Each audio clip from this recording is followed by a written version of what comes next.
Hi, Palmer. Mr. Morley here. Today I want to talk to you about building slides for your presentations that work. So, creating a slide that is efficient and effective for your presentations. What this was really all about is the principles of design. So when you're creating a presentation, you've done your research, you've got all your information, now you need to plan and design how you're going to present that information to your audience. Which means you need to think about elements like organization. How is the slide going to be organized? Where is information going to show up? What's the image going to be? How is the image going to relate to the information? And so on. You're going to have to think about layout. Where and why are you putting different things, different items onto a slide? And you're going to need to think about the story you're going to tell. All good communication is some form of storytelling. The story that I'm telling here is sort of a cautionary tale of how to avoid a bad presentation or a presentation that distracts and doesn't succeed with your audience. And I'm providing you with the hints around that, how to make it work. So I'm going to go into a number of different principles of slide organization or slide creation. And these are all based in psychology. And you're going to be able to use these to help you maximize the effect of your presentations. I've tried to incorporate the principles into my various slides, so I hope you enjoy the ride. All right, principle number one. It sounds complicated, but it really isn't. And it actually comes out of the field of medicine. That principle is maximizing signal-to-noise ratio. I chose this slide for a reason. This is a heartbeat monitor. Doctors and hospitals need to know a few things really quickly, and they could get all sorts of information onto their monitors and so on. But what they found in operating rooms was that there was too much information, and patients were dying because doctors and nurses didn't know or were getting information overload. So what did they really need to know in a critical situation? They needed to know, was there a heartbeat? Hence the heart on the picture. And what did that heartbeat look like? Was it normal? Was it irregular? How was it functioning? When they put just that on a screen, success rates went up by having that information readily and visually available. So maximize signal-to-noise ratio simply means keeping to your core message on the screen. If you don't need transitions, don't have them. If you don't need curly cues and little frames around your frame, don't have them. Keep only the images or the information that you absolutely need to make your point. So let's look into the example of a bad slide. This one. I borrowed this from Gar Reynolds' presentation.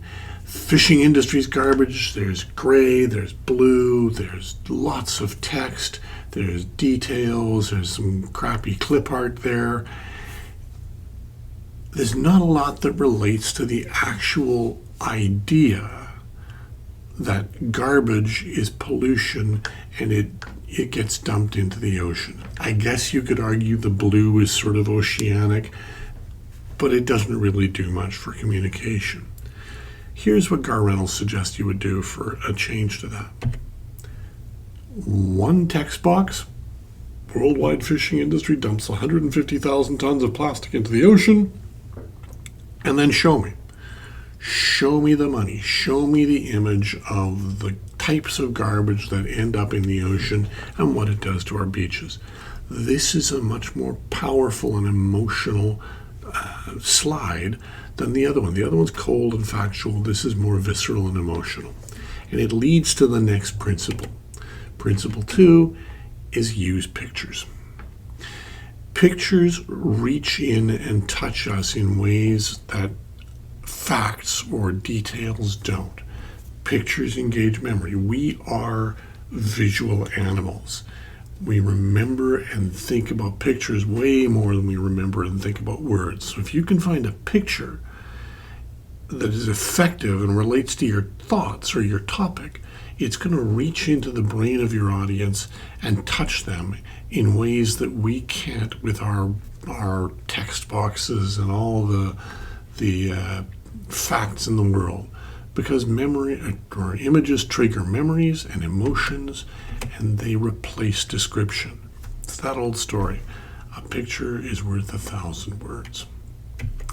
And that leads us to principle number 3. Empty space communicates. You'll notice in this picture you've got a large blank wall. You've got a woman, she's looking at the wall. I'm almost certain when you saw this, you went, why is she looking at the wall? That's because by her looking there, we're triggering mirror neurons and getting you to think, what's interesting about that piece of the wall? And this ties back to my earlier presentation about the rule of threes. In this case, for photography, it's called the rule of thirds. Vertical and horizontal grid lines on a picture will define the quadrants and nodes of your image. And if you put powerful information either onto the interstices, where I've put these stars, or in that central spot, your audience's eyes will be drawn to those, because those are the power points, hence the name of the presentation technology, that our brain looks for in a picture.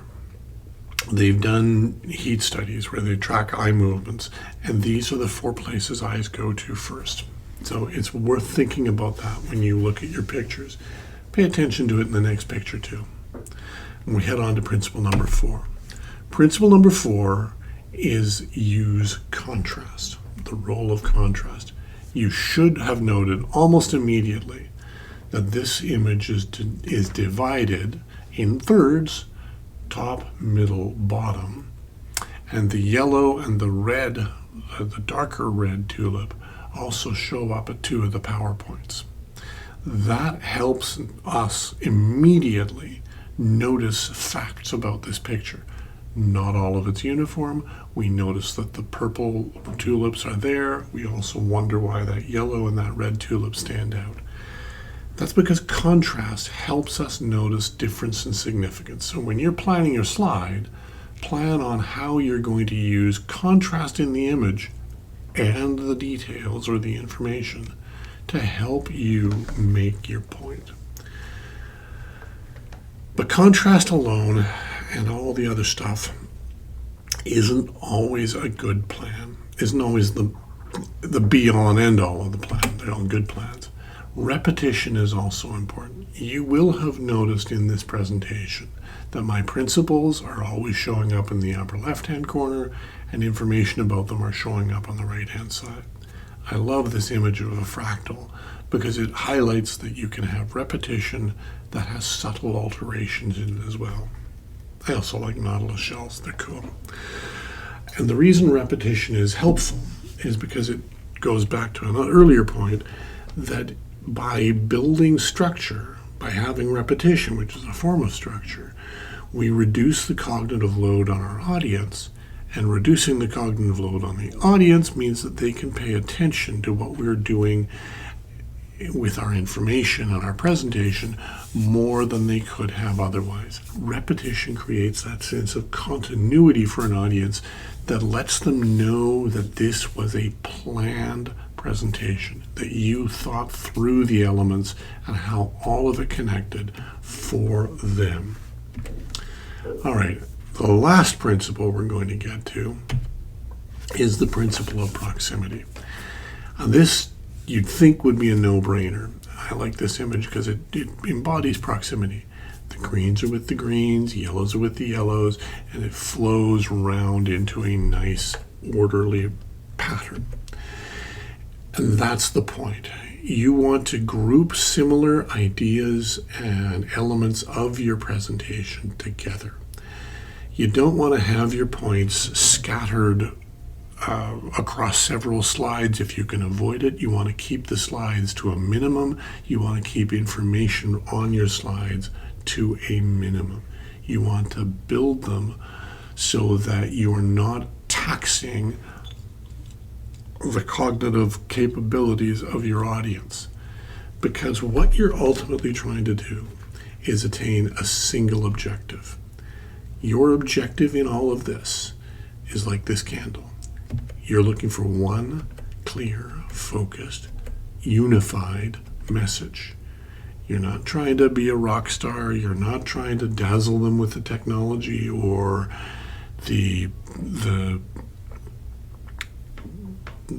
background music or what have you. You are trying to communicate a single clear message for your audience. All right. I'm going to let you go here, but before I go, I do have to say thank you. Two of the slides, the ones about the fishing industry, were borrowed from Gar Reynolds' presentation Zen. And all of the other images in this presentation are copyright free, courtesy of the website Pixabay. All right. Thank you very much for listening, guys. Talk to you later.